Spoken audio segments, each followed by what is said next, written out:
The Girl with the Dragon Tattoo. Welcome back to Reader's Mind, where we dive deep into the books that shaped modern literature. I'm your host, and today we're exploring the phenomenon that launched 1,000 Nordic noir imitators, Stieg Larsson's The Girl with the Dragon Tattoo. Picture this. A disgraced journalist receives a mysterious job offer from Sweden's most powerful industrialist. The task? Solve a decades-old disappearance that has haunted a wealthy family. But what starts as a missing person case becomes something far more sinister, a journey into the darkest corners of human nature, corporate corruption, and family secrets that span generations. This book didn't just become a bestseller, it created a cultural movement. Over 30 million copies sold worldwide, spawning movies, TV series, and countless imitators. But does it live up to the hype? Today, we'll break down exactly why this Swedish thriller captivated the world, and whether it deserves its place as the king of Nordic noir. Before we dive in, let me know in the comments, have you read this book? And if so, did you find Lisbeth Salander as compelling as millions of other readers did? I'm curious about your thoughts on her character development throughout the series. Chapter analysis. The story opens with what feels like a completely different book. We meet Mikael Blomkvist, a respected journalist who has just lost the biggest libel case of his career.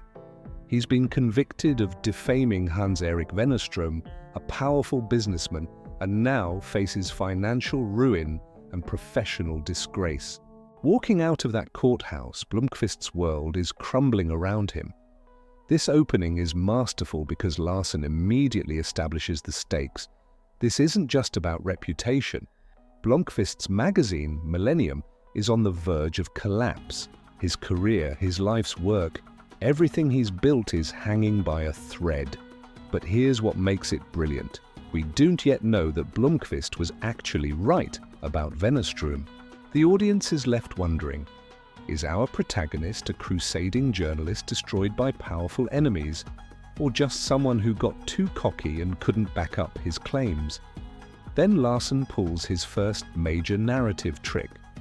Chapter 2 introduces us to someone completely different, Lisbeth Salander.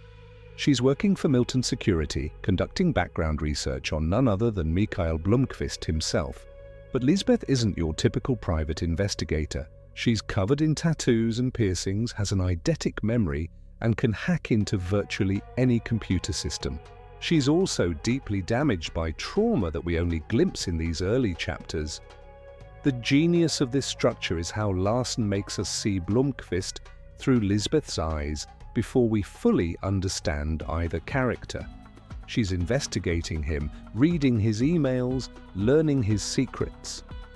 And through her research, we learn that Blomkvist might not be the failure he appears to be. By chapter 3, these two storylines begin to converge when Henrik Vanger makes Blomkvist an offer he can't refuse. Vanger is patriarch of one of Sweden's most powerful industrial families, and he wants Blomkvist to investigate the 1966 disappearance of his beloved niece, Harriet. The kicker? Vanger promises to give Blomkvist the evidence he needs to destroy Wennerström once and for all. This setup is absolutely brilliant because it gives us multiple mysteries operating on different levels. There's the immediate mystery of what happened to Harriet Vanger. There's the deeper mystery of why Henrik Vanger really wants this investigation.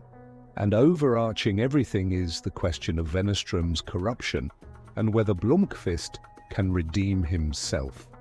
The investigation deepens. Here's where the book shifts into its second gear and where Larsson's background as a journalist really shines through. The investigation into Harriet's disappearance becomes a masterclass in methodical detective work. Blomkvist moves to Hedeby Island, where the Vanger family has lived for generations, and begins piecing together what happened on that September day in 1966. But this isn't just about following clues. It's about peeling back layers of family dysfunction that go back decades. The Vanger family is a nest of competing interests, old grudges and buried secrets. Some family members actively try to sabotage the investigation, while others seem eager to help but can't be trusted. Larsson creates this atmosphere of paranoia where everyone is a potential suspect, and the isolated island setting makes it feel like a classic locked room mystery. The real game changer comes when Blomkvist realizes he needs help with the technical aspects of the investigation, particularly computer research and hacking. This is where Lisbeth Salander enters the story properly, and their partnership becomes the beating heart of the novel. What makes their collaboration so compelling is how different they are. Blomkvist is methodical, social, works within the system even when it's failed him. Lisbeth is intuitive, antisocial, and has no respect for rules or authority. He approaches problems like a journalist, asking questions, building relationships, following proper procedures. She approaches them like a hacker, finding backdoors, exploiting weaknesses, taking what she needs regardless of legality. Together they uncover something much darker than a simple missing person case. They discover that Harriet had been investigating a series of murders that appeared to be connected to biblical quotations.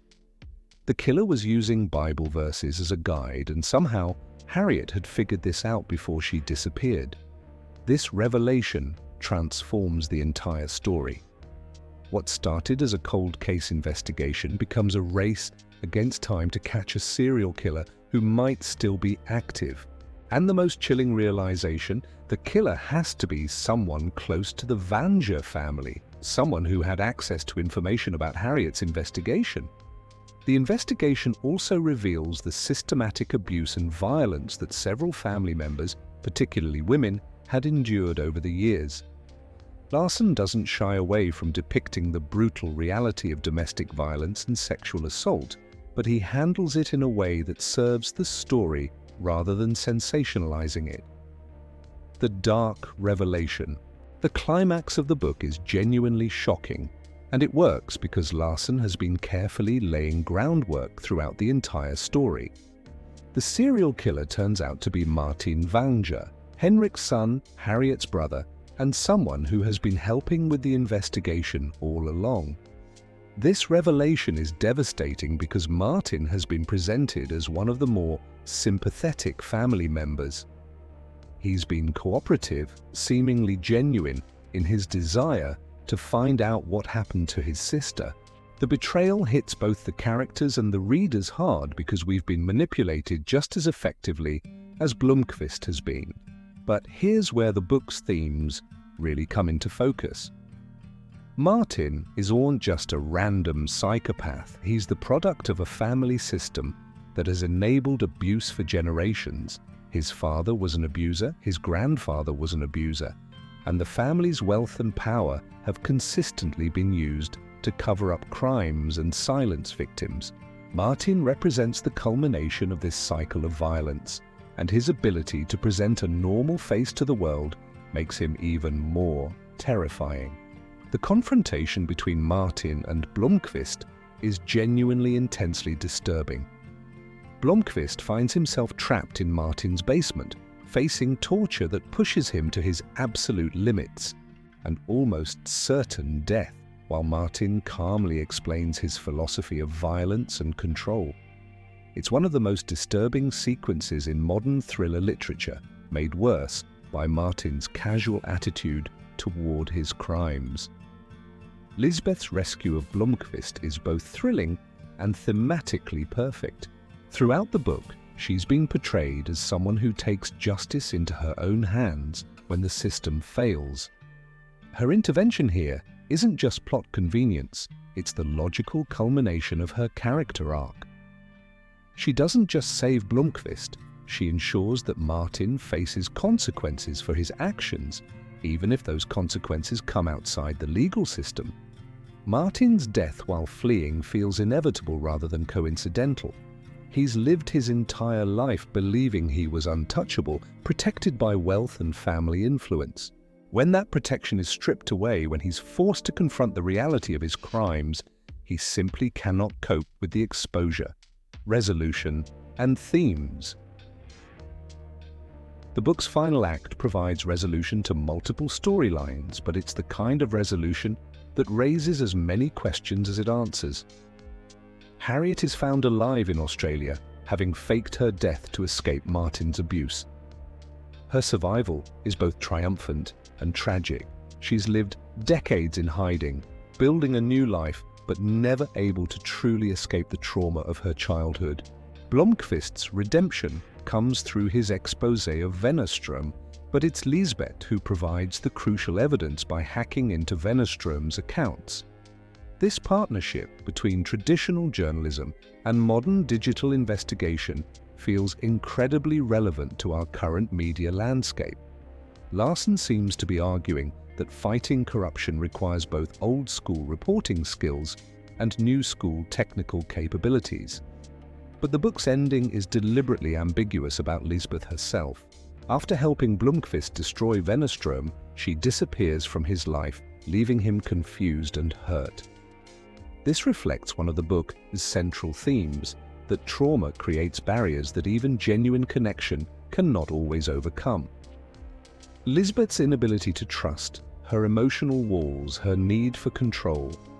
These aren't character flaws to be fixed, but realistic consequences of severe abuse. The book also grapples with questions of justice versus vengeance. Both Blomkvist and Lisbeth take actions that go beyond legal boundaries, but Larsson presents these as necessary responses to systemic failures. When courts fail victims, when wealth can buy silence, when power protects abusers, what is the moral person supposed to do? This theme resonates throughout the book's treatment of violence against women. The original Swedish title translates to Men Who Hate Women, and that's really what the book is about at its core. It's an exploration of how misogyny manifests in different forms, from casual workplace discrimination to systematic abuse to serial murder, and how these forms of violence are connected, critical analysis, and cultural impact. So why did this book become such a phenomenon? I think it's because Larsson managed to combine several elements that readers were hungry for. First, he created genuinely complex characters who feel real, despite being involved in extraordinary circumstances. Lisbeth Salander in particular became a cultural icon because she represents a new kind of female protagonist, damaged, but not broken, vulnerable but incredibly capable, moral but willing to work outside the system. Second, the book taps into contemporary anxieties about corporate power, media manipulation, and institutional corruption.